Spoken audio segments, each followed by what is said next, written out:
Yeah, yeah, great. So yeah, so let's you want to just talk about some topics and see what comes to mind and see what Yeah, kind of things we have to share. that always Um, works for us all before. the other times we've talked, Start from nowhere and go to nowhere. that's how it works, right? Mhm. But yeah, but like, so one topic I haven't really picked your brain on, but just to get your thoughts is about AI. Like, what are your thoughts about this technology and how it's shaping our culture and ourselves? And what do you think about the future with it?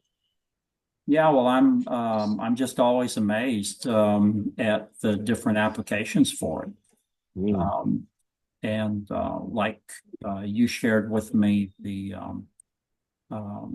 application that created an interview between Notebook, for LM, yeah. your book. I mean, that was incredible. I shared that with a couple of people and they were amazed. Um, I think that my particular field is ethics and compliance. And so I think about, well, what are the applications for that? From what I've learned, investing with people who are kind of on the leading edge in that area. One application is assisting people in doing investigations, you know, Mm. uh, collecting information, analyzing patterns, um, uh, potentially evaluating root causes of Mm. issues to Yeah. where we can go from the local situation to the global one. And Mm. so another application has been in helping people answer questions through not necessarily chat bots. They'd be very sophisticated chat bots with AI, but to where people have a question about using um, um, technology, or can they accept a certain kind of gift or Mm. entertainment, and then having the system answer that for them. And so I think that's another area that really helps ethics offices utilize their staffs better, and gives consistent information and guidance to people as those systems evolve.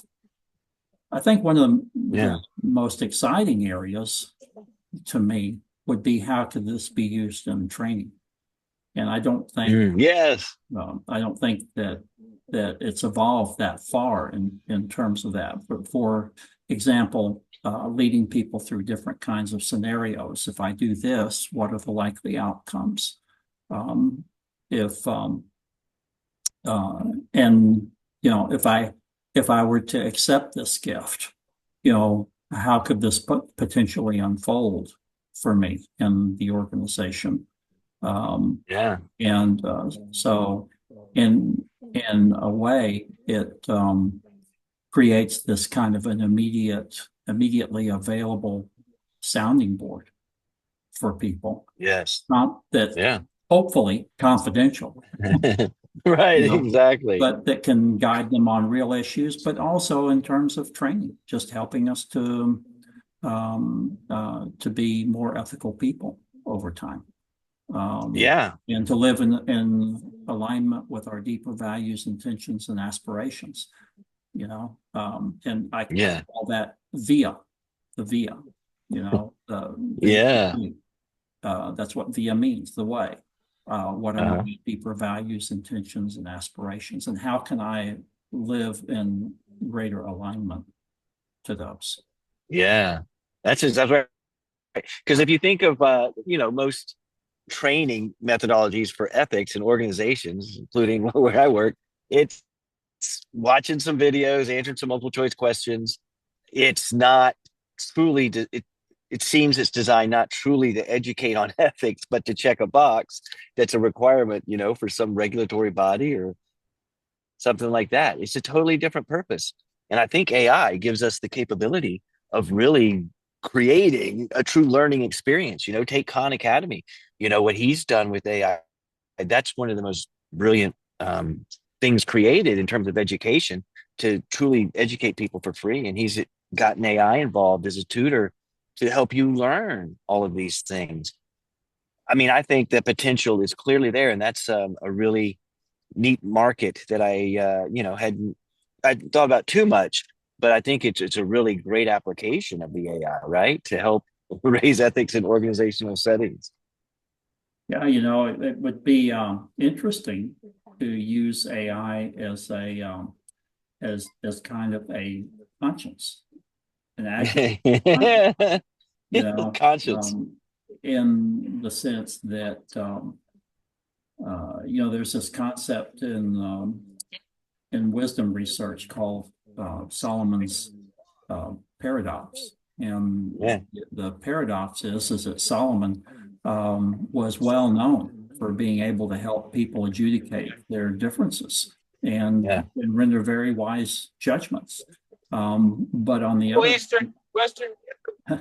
on the other hand, Solomon, his own life was really messed up.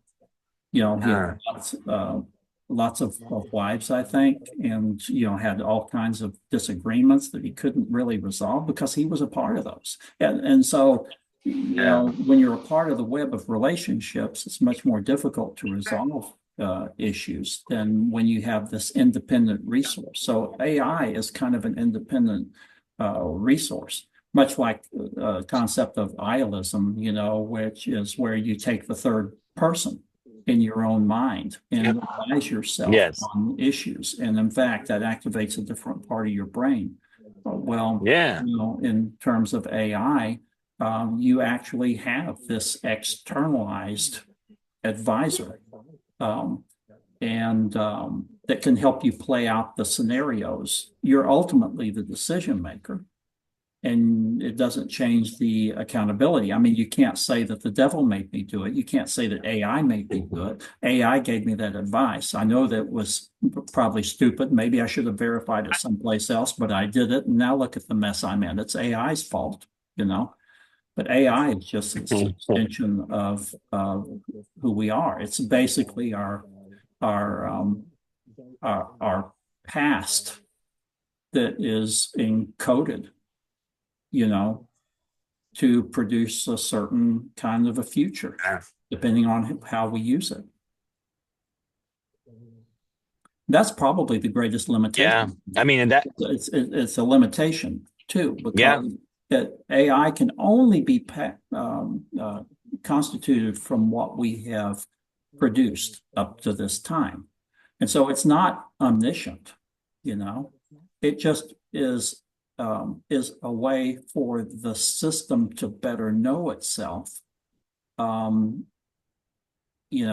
and to produce, an expected future that hopefully is in alignment with our deeper values, intentions, and aspirations, But yeah. but it can't help us out of the dilemma of who we are, in either individually or collectively. We own that. Yeah. Yeah. And that's why the Greeks, know thyself was the mantra that they followed to try to discover and uncover, the Mhm. consciousness that resides within. And, who am I was Maharishi, I believe, that posited that question. It's the same thing in the East and the West. And that's the core to figure out like how once you come to truly know your identification, then you can engage the world from the proper perspective. Yeah. Prior to that, and I taught this just the other night in my AI ethics class. There's a lower self and a higher self. And if you think about that lower self, the instinctual, reactive, fear, desire, the typical way many people are in the world, we all have that within us. But we also have a higher self that's ethical and communal in nature, looks forward to the well-being of others and all this. Now I think the key is that a lot of people don't know what they don't know that's in there because they haven't really experienced it that much. But you do know that the current systems with algorithms and AI, they're all focused on that lower self to get you to get enraged, to get your attention. That's the whole economy, is to aim at that lower self.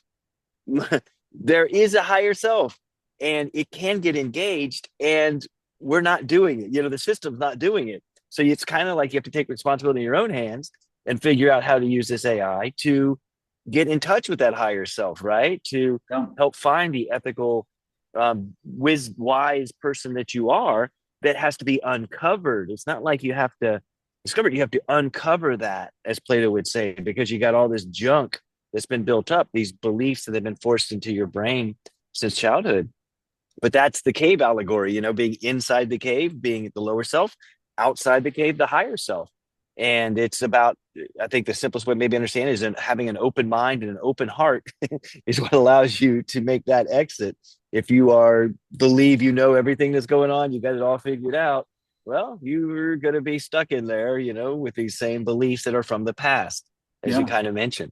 That's true. You've And got to be open. the thing about yeah. And that aspect of the nature of why would we talk about that in an AI ethics class is because the context was there's two things that we need to pay attention to deploy and develop AI properly. One is the nature of intelligence, understanding that, and the other is understanding the nature of human nature.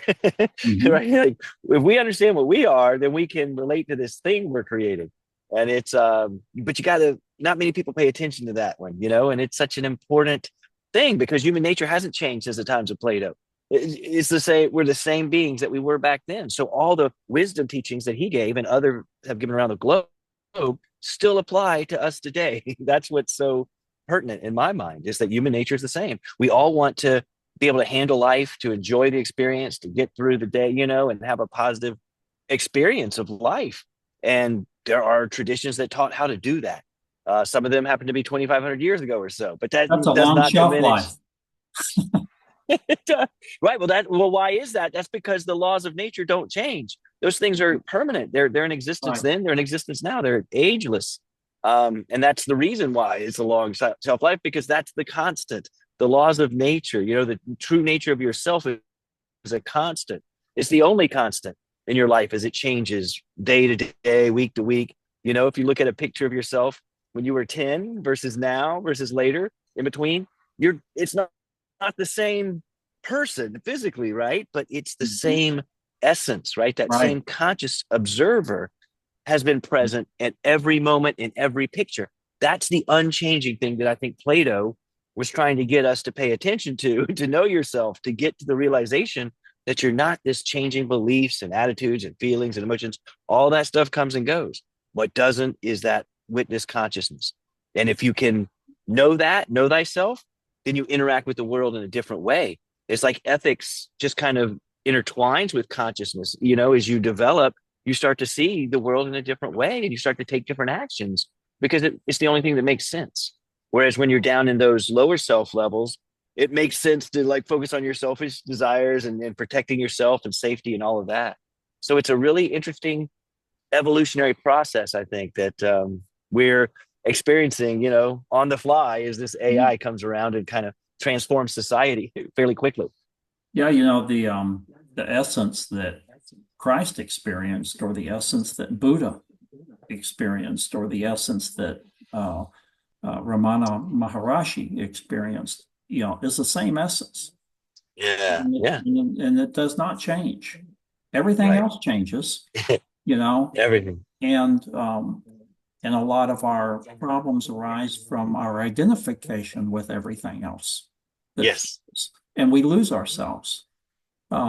One thing that occurred to me that I'd be interested in your thoughts on is that um, if we look at ourselves internally, that there there are kind of three processes that go on. There is the intellect that we have, the thinking part, the analysis part, Yes. and then there is intention, and then there is attention. What, Oh, how we direct that spotlight, you know. yes. And when you look at ourselves in terms of intellect and intention and attention, that the intellect basically is amoral, Yes. you know. Is where you choose, how you choose to The direct intellect doesn't really care. The intellect is like the genie in Aladdin's lamp, you know? it. Tell me what your three wishes are, and I will grant those wishes. That's the way the intellect operates. You Yes. know, the intention comes from the soul, and attention comes from awareness itself. And I think that it's kind of interesting because metaphorically, I'd be interested in what you think. Metaphorically speaking, then AI is the intellect. It is amoral, you know, and it can be used for whatever purposes that we intend it to. And therein comes its power, you know, and its glory, and also its danger. Um, Yes. Yeah, those are great thoughts. And, I hearken back oftentimes to Plato's cave.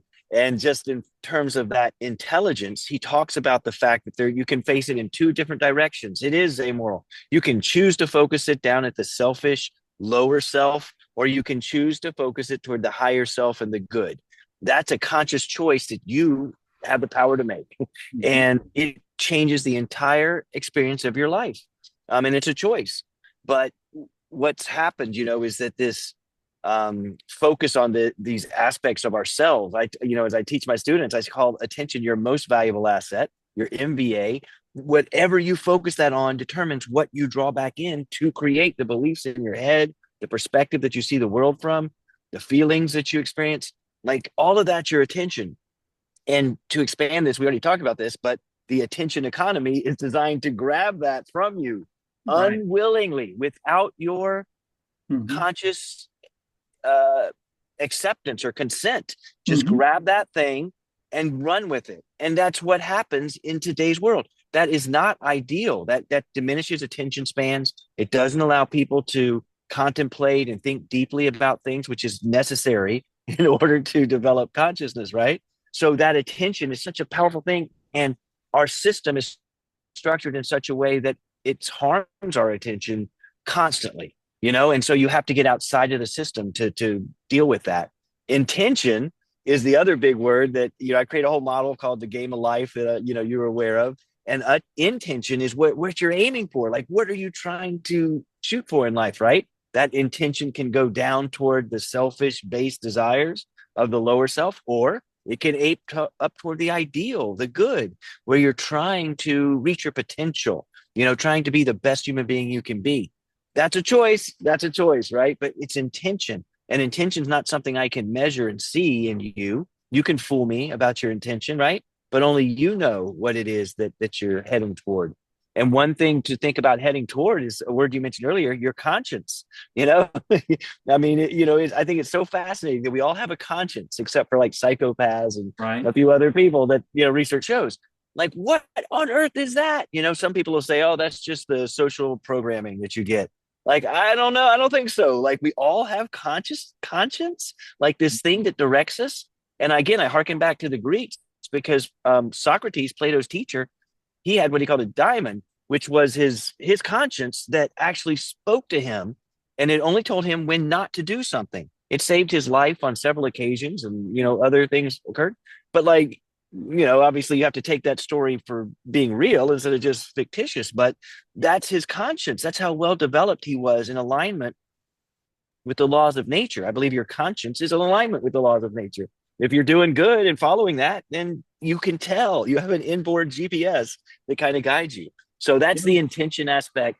The intelligence is the last one. And that is, as we started out, where do you direct that with your intention and your attention? Because intellect is the motor, the amoral motor, and then it gets focused based upon where you focus your attention, and your attention follows along based upon that intention. That's how in Plato's cave, the prisoner breaks free. They intend to figure out what's going on. They intend to take themselves up out of that cave, and the attention focuses at the various levels as that progress happens. So the journey to higher consciousness, to a higher self, to a better life requires that your intention is focused properly, primarily, I'd say, and then your attention should follow suit if that truly is your intention. And intelligence is what you've got to make all that happen. The reasoning mind, as Plato talked about, that's the gift we all have, is that we can reason about things. We can figure stuff out if we so choose. Yeah, no, well said. Yeah, as you were Ah, talking, kind of what came up for me, one thing just to reinforce about the intellect is that it's amoral in that if you want to figure out how to um, feed the world, it will serve you in that regard if that's your intention. If you want to become a better poker player, over time, it'll figure it out and deliver that as your wish. yes. Your wish is my command. And then on the other hand, if you want to figure out how to build a nuclear bomb or to negatively influence people through social media or to commit fraud, it will serve that. It has no, you know, reference to a conscience. The intention is more related to that. And as you were talking Yes. about the conscience, the problem is that sometimes we pay attention to our conscience and sometimes we don't, to our detriment, you know. Um, Right. but in terms Yeah. of intention, one thing that's always interested me is that you have your conscious intention, but also sometimes I think you have your deeper intention. And that's why we don't often get the things that we intend, but we get the things that we need at a deeper level. But we're not really Yeah. conscious and aware of that deeper intention Yeah. and motivation sometimes. For example, you think that you want this kind of a job or this kind of a relationship. And then all of a sudden you get something that is very different from that. Maybe it's not what you wanted at all, but at a deeper, deeper level, it may be what you need in order to move you along the road to the actualization or the realization of that Yes. intention. Yeah. And then, That's awesome. in terms of your beyond your intention, then there is attention, you know. Um, Given your intention, how do you attend to what is coming up for you each moment in your world? Because it's all there, you know, um, but it's there now. The seeds of the future are in the present, unless you're rooted in the past, in which Yeah. seeds of the That's great. future are a repetition of the past. If that's where you live, and that's where you want to Yeah. reside. And that's why it's important to be in the eternal now, the only moment that we actually have. We've never had Absolutely. anything other than the passing moment that is in front of us. We think that we have a past, we think that we have a future, but those are really fictions. Even the past that we have supposedly have is a reinterpretation or a representation of, something that supposedly happened, and the future is Hmm. just a an what would you call it? Not necessarily extrapolation. Um, in a way, it's an extrapolation from the past. It's the inability Yeah. to be Right. present, to be rooted in the present, and to serve the moment in front of us, and to do what the universe, what what everything is expecting of us to serve the interests and the needs of the whole. That's where we have problems because most of us are not Yes. present Yeah. for most of our lives. We're absent. Absent in Absolutely. And terms of that, our I love awareness. the word. Yeah, go ahead. Yeah. And I love the word that you, that word serve, because that is something that's, it's just people don't, I'm not serving anything. I'm serving myself. You don't, all service means is that you align with the laws of nature. Basically, you realize like this, take life. Take life, if life consciousness is the source of, what our existence is and everything. Look at life on this planet. If you have the long-term perspective, it is continually evolving toward an ideal. It's getting more ideal over time. So that's a natural law. Like that's going to happen. If you are in resistance to moving toward the ideal, you are will be left behind by this larger force of nature. That's how it works. Well, Philosophy it'll be a is painful process.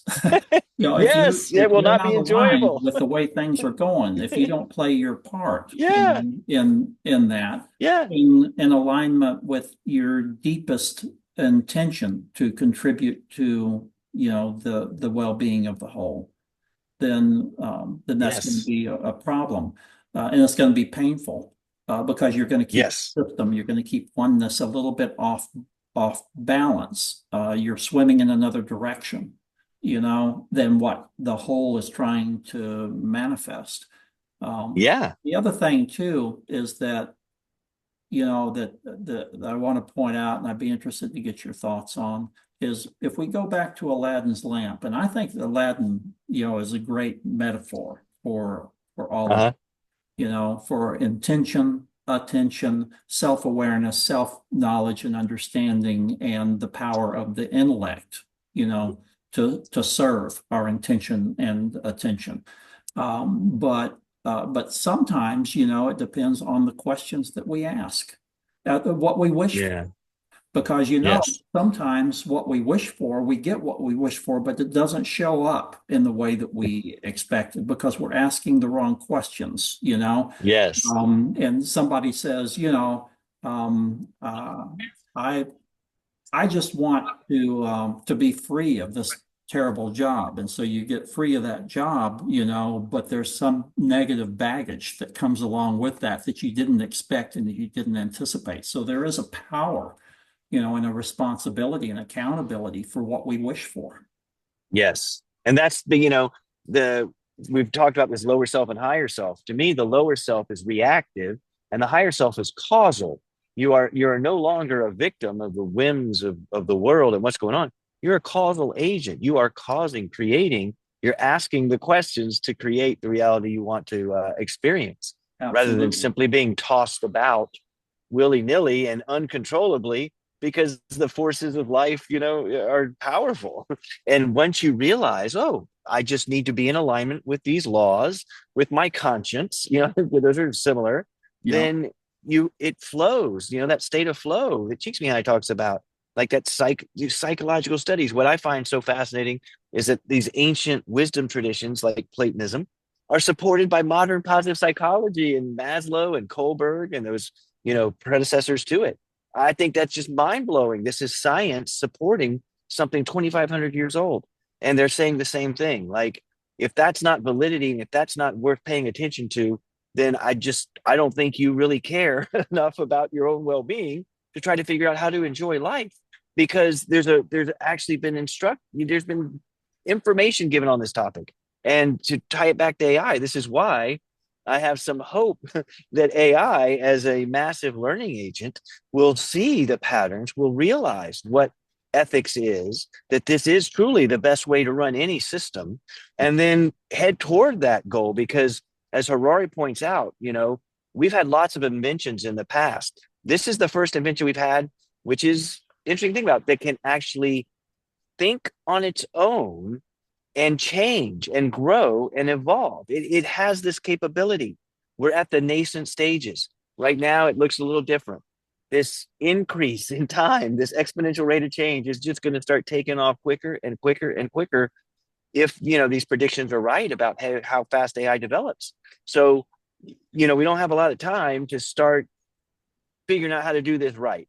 And there are right answers. It's not that there's, oh, I don't know, there's no answer out there. Who knows? Just whatever happens, happens, relativism. That's just a bunch of garbage. There is actual, laws of nature that if you align with, you talked about synchronicity. You didn't use that term, but that is what you experience. That's what you're able to perceive when you're coming from that higher self. You see how things happen because they were meant to be, and you follow and trust that. And that's a powerful experience that when you're in the lower self in the cave, you don't even believe in or think is possible because you don't know what you don't know. And it's just such a powerful change to come out into the light and receive the light of the sun, the intuition, the insight, that awaits in the greater system of which we're all a part, but isn't immediately obvious to us on the physical realm because it's intelligible, as Plato would say, or invisible. It's not part of what we can see with our eyes, so we discount it. to our detriment, as you've already noted. Yeah, we do. And one reason being that that we have lost the ability to take the perspective or to seek the perspective of the other, you know. Yes. And so, you know, synchronicity is an interesting concept because metaphorically, um, uh, uh, synchronicity is when the weevil um, all of a sudden perceives the whole cloth, Mm. you know. Yes. It's no longer just rooted, it sees the overall pattern. Right. It gets a glimpse of the pattern and that it is a part of the pattern and that there is a structure and a meaning to the whole that is not immediately apparent to the weevil. Yeah. Uh-huh. That's great because that again, just I always go back to Plato's cave as kind of a model, but inside the cave, there's a system. There's a whole system that works to produce those shadows on the cave. There's a fire shooting firelight, hitting these objects held up by others that create the shadows and the chains that hold you in place. That's a whole system that creates those shadows that you're observing. Once you elevate yourself, your consciousness to get outside the cave, the first thing that happens is once you get to that fire that's blinding because you've been looking at darkness your whole life, that's fire of the mind, your perspective, you start to see some light coming in from the outside. Like, oh my gosh, there's a different source of light. And it turns out, if once the long, difficult journey is made, that source of light is infinitely more powerful than your little fire in the cave. And it's the exact same system. That's what's, again, Plato would think of this. It's the sun emitting sunlight that's hitting objects that create the first thing you see when you get outside the cave is your self reflection in the water. That's the first thing you associate with rather than, shadows on a wall. You actually, for the first time, realize, wow, there's the first time you can see yourself clearly, that, oh, wow, there's something here that's different than just these external objects. And I think that's when you start to work on yourself, that developmental process.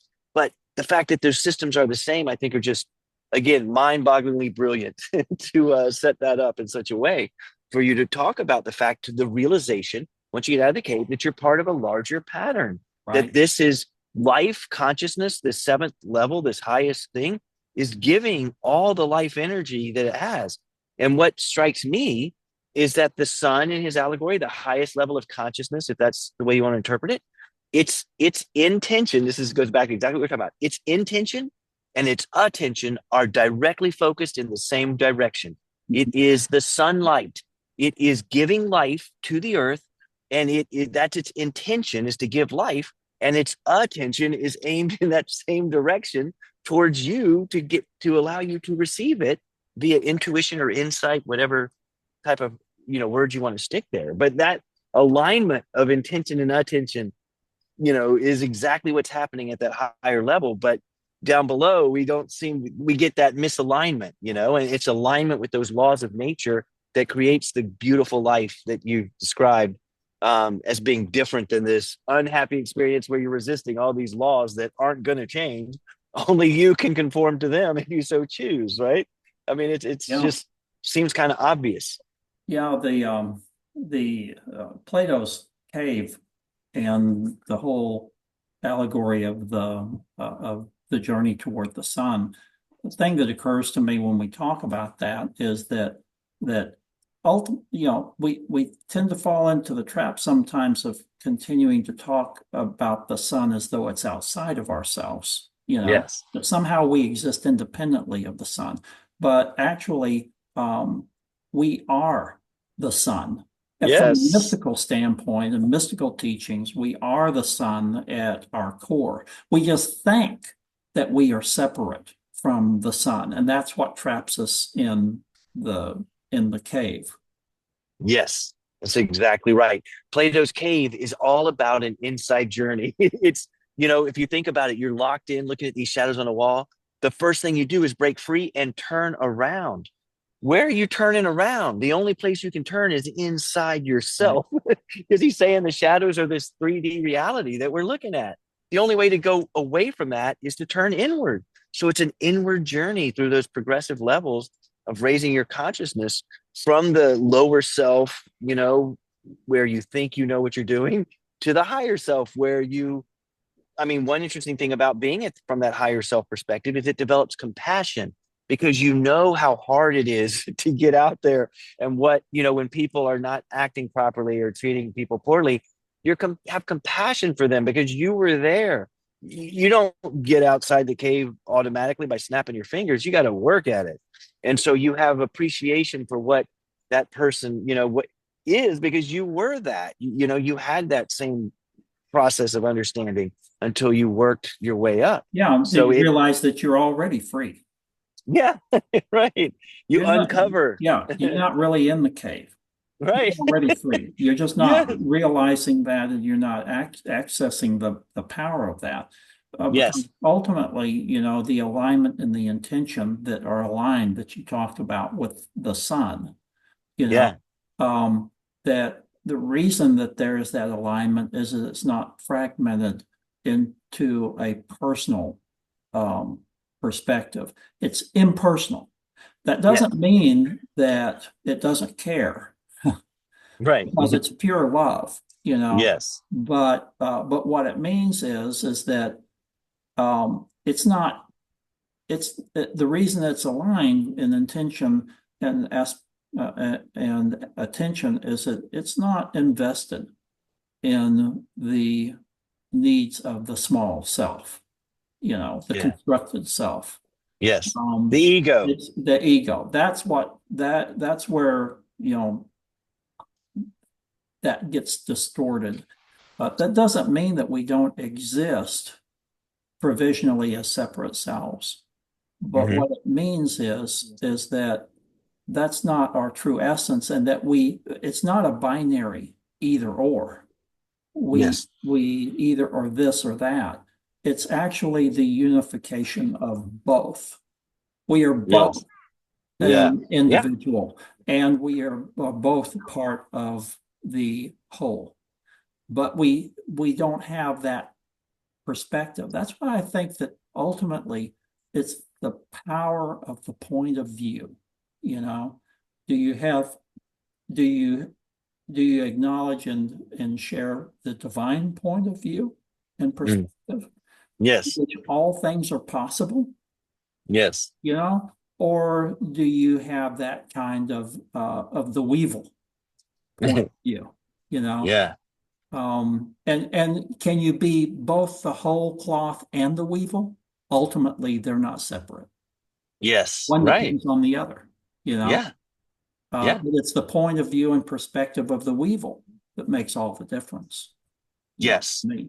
And that's that ego, that perspective, that constructed self, that system of self. Mhm. That's the lower being that's required. We all have it because that's the only way to function in the world. Right. If you don't have it, you can't function in reality. So it is constructed in order to handle that, experience. But behind that, is what lies, what you could call the subject, the experiencer, the consciousness behind all of it. And everything that subject experiences, be it your thoughts, your emotions, your senses, the actions you take, or the cars, or a person, or a cup, those are all objects. Everything else is an object, including the constructed self. The only true subject is consciousness, is that higher self that resides in the background of all of us. The And whether witness. the witness And, consciousness, and and more whether, than the witness, the witnessing. yeah, Because to turn it into a witness means that we have separated it. oh, yes. You Yeah. turn it to an action verb. I like it. Yeah. That's right. Because one way of understanding it is that we are a process, right? We Right. are we're not a point, we're a process. We are evolving. And, I don't, Processual, as Whitehead said. yeah, We right. are Exactly. processual. Yes. And A brilliant. we don't see ourselves as processual. We see ourselves as separate. Uh, Yeah. And that's part of the function of our perspective, how we're able to perceive things. yeah. Um, but we can take off those blinders, if we work at it and choose. And and that's the topic that we've kind of been talking about, but haven't talked about directly, is consciousness. how do you see consciousness? Like, what's your take on that word, which I use to describe kind of the highest level of development. I also kind of make it synonymous with life in a sense, like life is consciousness. It's Mhm. the what allows you to perceive, it's what allows you to witness, to be witnessing. Those are the ways I think of that. What are your thoughts on that? Yeah. And of course, whatever thoughts that we have, it's not the thing. It's just the way that we Yes. make sense of the thing, you know? Yes. It's always And a limitation. It's always a yeah, always a downgrade limitation. from reality. It has to be. Where any word we use is a limitation upon reality. We are break segmenting it up. Yeah. And that's the only way it can be. Reality is infinite and united, it's interconnected. And we put it into parcel sized chunks that we can deal with with our words and language and beliefs and thoughts. Yeah. I think that what first comes to mind, I'm not sure where this takes us, but um, that consciousness depends upon being conscious of something, you know, Yes. that it has content. Um, Mm-hmm. and the root awareness that we are, to me, is not necessarily the same thing as consciousness. You know, the root awareness that is Mm-hmm. with us, that we eternally are throughout our lives, that doesn't change, is not necessarily Yes. consciousness. Consciousness is kind of at the, to me, the next level. And Mm. consciousness helps us engage with the three-dimensional space and time that we're a part of. Um, Yeah. and, uh, and I do think that individual identity is important because that's the part of the creation that we are experiencing. It is what allows me, as you kind of pointed out or alluded to, it's what allows you to text me and say, let's show up at a certain time on Zoom to do this. If I didn't have that personal identity, I wouldn't be able to do that. The problem is that when I get mixed up in all the subjective kind of judgments and preferences of this separate identity, and I become identified Yeah. with that, The that personal self. causes the grief for me, and to where everything that I experience or that I'm conscious of, I filter through this separate constructed self, that is not, Yes. you know, that is part of the whole, but doesn't see itself but sees itself as apart from the whole and somehow That's a independently great way. existing from the whole. You know, Yeah. it's Yeah. not It just rational, it's not mm, logical, but that's the yeah. trap. That's the trap that all of us are in. Probably Alan Watts talked about the trap. You know, how do we get out of the trap? Yeah. And that's and the key is, or a key is the fact that the system we find ourselves in is designed to keep us in this trap. It's designed to keep us on the materialistic kind of road. And I need this lower self, as we've already talked about. And the thing that I like to go back to philosophy is philosophy, the way I understand it, it's a way to evolve yourself faster. It is a faster road to evolution. We Mhm. talked about life heading toward the good. Well, you can go through life and just bounce around and see where that gets you and maybe move up a little bit, maybe move down, who knows? Or you can intend to become a philosopher, a lover of wisdom, like this emotional connection to understanding the proper relationship among all things. And as you do that, you're evolving yourself at a quicker rate than the rest of humanity. I mean, that's kind of the point of what philosophy is about. Now, there's other mechanisms to do that, but I seem to get philosophy. I've been paying attention to it, and it's been around for a long time. And it's not always done properly. I mean, it's a way of life. It's a choice of this is how I'm going to embody the principles I understand that align me with the laws of nature and allow me to experience a good life. I mean, that's what Plato was trying to teach. Like, how awesome a lesson is that? And life itself is our education. Every experience we have is exactly what we need to learn and grow if we approach it the right way. And how many of us approach it the right way? Plato tells us like education is this is a story about education. His cave is about educating yourself about yourself and your relationship to life. I mean, Mhm. that's what it is. And again, we get to experience that on a daily basis. If you ever notice that if you don't learn a lesson, it comes back to you in a different way over and over until you do. Like that's not by chance. That's the Because school it of life. relates Like that's to, what's yeah, it relates to what we've talked about earlier, that it comes back yeah. again because it relates to our deeper unconscious motivations, that we're Yes. not conscious of, Yeah. that we haven't made explicit, Yes. that we haven't learned from. And so we tend to repeat those same patterns and lessons over our life, just like a whirlpool, Yeah. is self-perpetuating, um, Yes. and so one of the things that I want to go into briefly a little bit more is this idea of the Yeah. stream. And when I was a boy, my grandfather used to take me down fishing on the Llano River, on our ranch, and but we needed bait, and Huh? we had one thing that we used as bait were minnows. So how do you catch a minnow? Well, you have to make a minnow trap. A minnow trap is at that time was like this bottle with a cap on top, and um, it was all glass, but it had holes that were punched through to where there was a little funnel.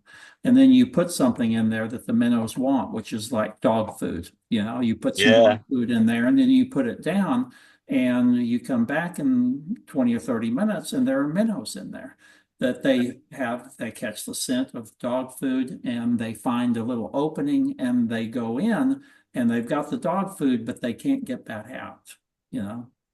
How do you get Yes. back out? Yes. Well, how do you not end up as bait, right? Now, Right.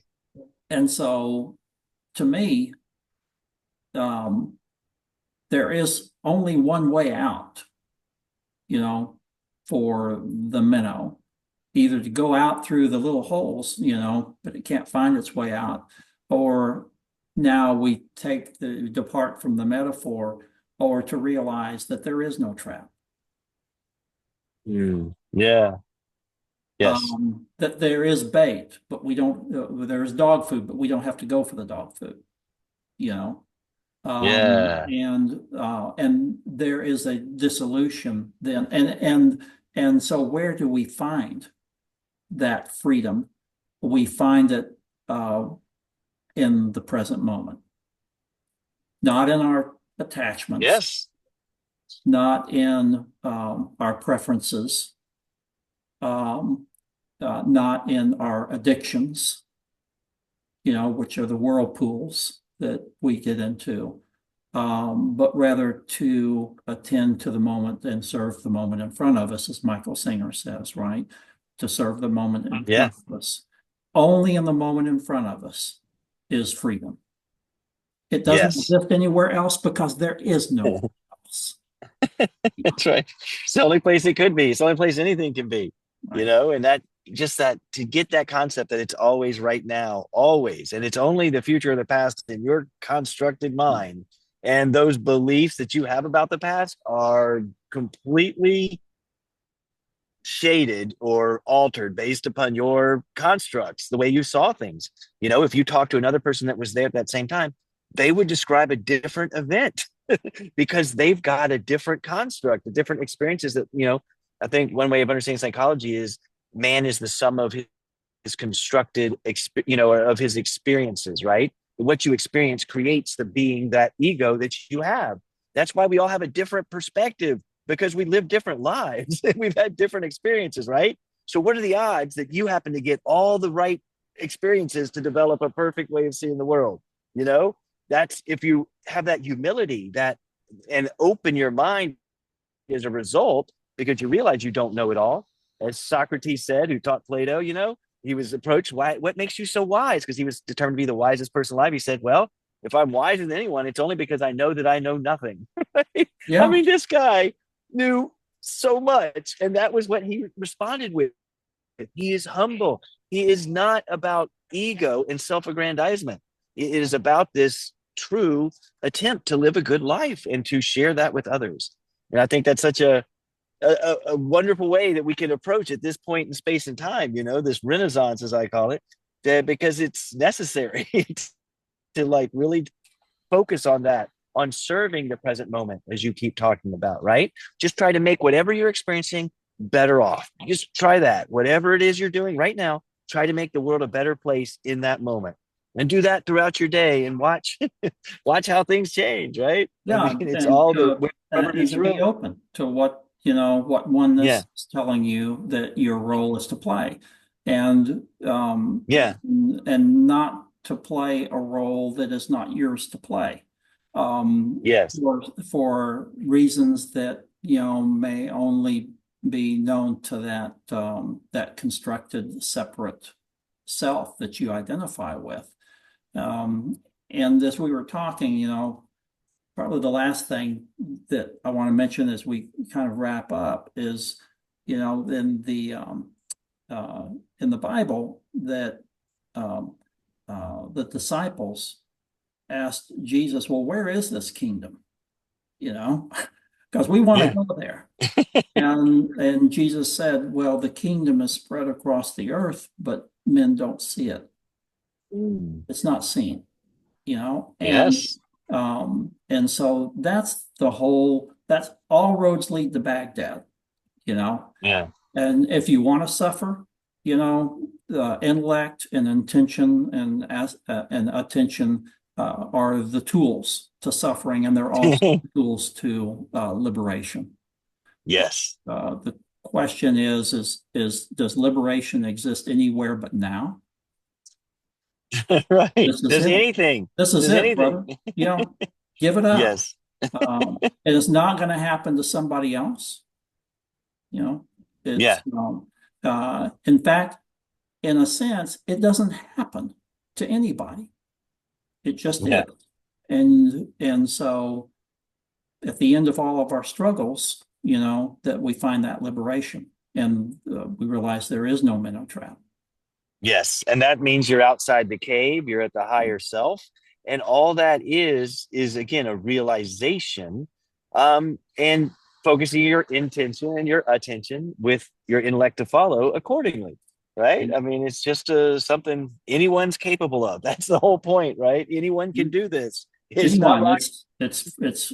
It's open and it's free, and it's the only thing that cannot be bought, and it Yeah. cannot be sold, Right. you You got to know, do it yourself. You got to because figure it out yourself. it's the essence of it's your inheritance. It's what you are, you know.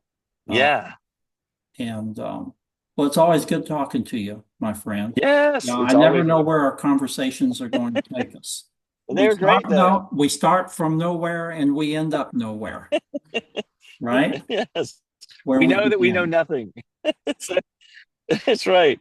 But this has been wonderful. I really appreciate your time, and it's always an engaging conversation with you every single time. It's an honor. Thank you. Yeah, I feel Okay, I exactly the just same. paused it. Thank you, Ernie. I just Awesome. Did I pause it or did I stop it?